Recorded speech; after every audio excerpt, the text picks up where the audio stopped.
My name is Matthew Fuller, and in this video I'm going to demonstrate how to create wonderful depictions of outer space using spray paint. This painting technique is known as space painting. Spray paint tends to get a bad reputation due to vandals in games using it to deface others' property. Space painting uses spray paint in a more conventional way to create masterful works of art on canvas. When creating a space painting, it is important to think deeply about layering. The craft involves laying down multiple layers of various colors, then using different techniques to unveil underlying colors and layers in an artistic manner.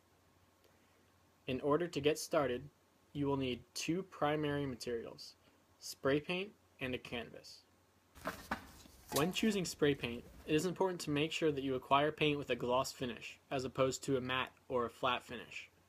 The gloss finish is essential for creating the effects desired because of how the wet paint acts with other gloss paints. It is equally as important to make sure that the canvas you choose is also glossy, as well as smooth. I will be using the glossy side of a poster board in this demonstration. Other examples of canvas options are glass, metal, or plastic. I have also had success in the past using wood as a canvas, but I have found that it is necessary to paint the wood with a gloss finish and allow it to fully dry before creating the space painting. I'm sure this technique can be used on a variety of other materials as well. Next, you will need tools to manipulate the paint once it is on the canvas. The most crucial tools for space painting are magazine paper and stencils. Circular stencils will be needed to create the planets. I used various sizes of Tupperware containers to create my planets in this demonstration. The lids for spray paint also make great planet stencils. I also used bamboo skewers in this demonstration, almost as a calligraphy pen, to create lines of various dimensions within the paint. In the past, I have used sculpture tools such as a modeling spatula, and it is perfect for this application. I just wasn't able to get my hands on one for this demonstration. First, decide where your planets are going to go. Then place the planet stencils onto the canvas. Use any color spray paint to lightly dust around the stencils. Then, remove all of the stencils. This is just to roughly mark out where you will need to fill with color and texture before reapplying the stencils. Now, to fill in the planets, choose which colors you want for your first planet. Apply them, one after another. I chose red, purple, gold, and a really dark green. Next, choose a location for the light source. Make sure that this stays consistent throughout. I chose my light source to be from the upper left, so all of the shadows for each of my planets are on the lower right. Once the planet is covered, take a page out of your magazine and crumple it into a ball. Uncrumple the magazine paper and gently press it onto the paint, then slowly peel it off. This will reveal a topographical texture. This technique can be repeated until the desired texture is apparent.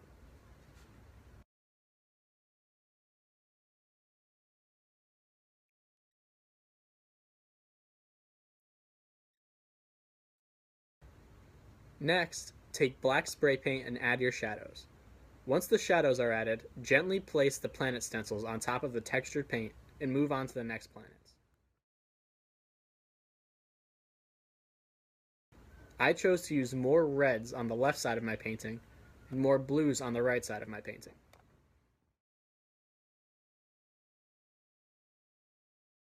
Now, to fill in the sky. I personally like to use dark colors, such as this Charleston green and deep purples, but you may use whatever you prefer.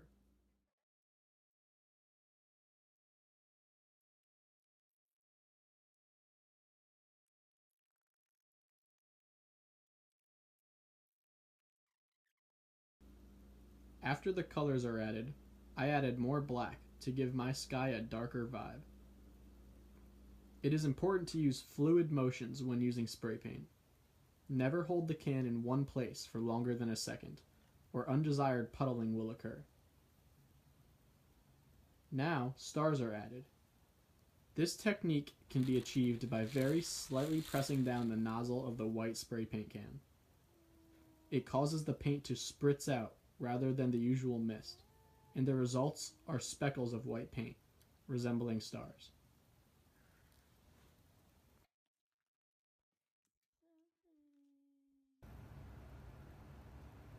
Next, I create a depth effect using a black fade where my horizon line will be.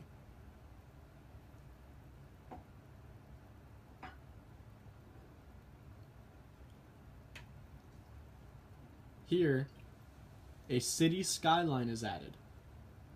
I made this stencil by drawing a series of parallel lines, then connecting the tops with arbitrary angles to resemble skyscrapers.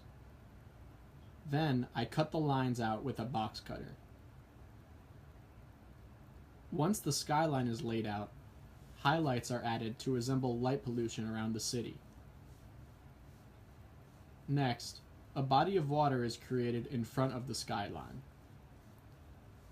The colors of the planets are mimicked in the water, using red on the left and blue on the right to portray planet reflection. Using my finger, I rubbed through the top layer of paint left to right and right to left to create a liquid effect.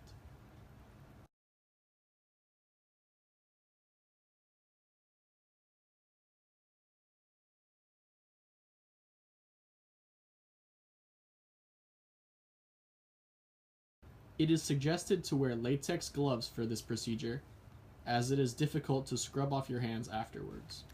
Next, land is added in the foreground. This is done with magazine paper again. This time, the pages are ripped in half, and the uneven edge is used to create the rocky, uneven edge of the landmass. Once the basic shape of the landmass is laid out, shadows are added again with black paint. The edge of the land is then redefined.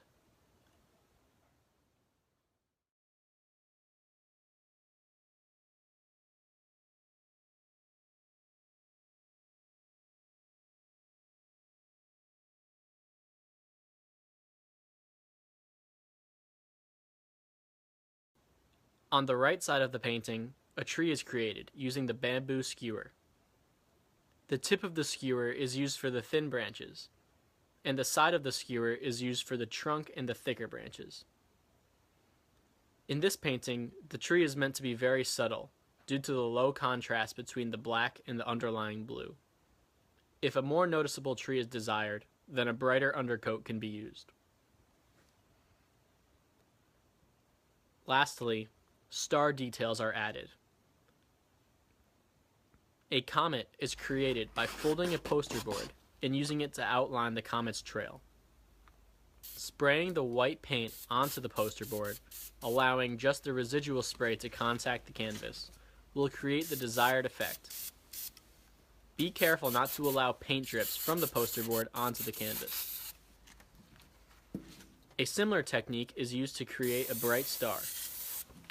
4 lines are crisscrossed, centered at one location, creating the effect of a bright shining star. There is not just one way to space paint. There are many possible techniques for creating various textures and patterns, many of which have not even been thought of yet. This demonstration is to show you the basics and get you thinking about what else can be done to manipulate the paint. With these simple techniques, you will be capable of creating your own extraterrestrial scene.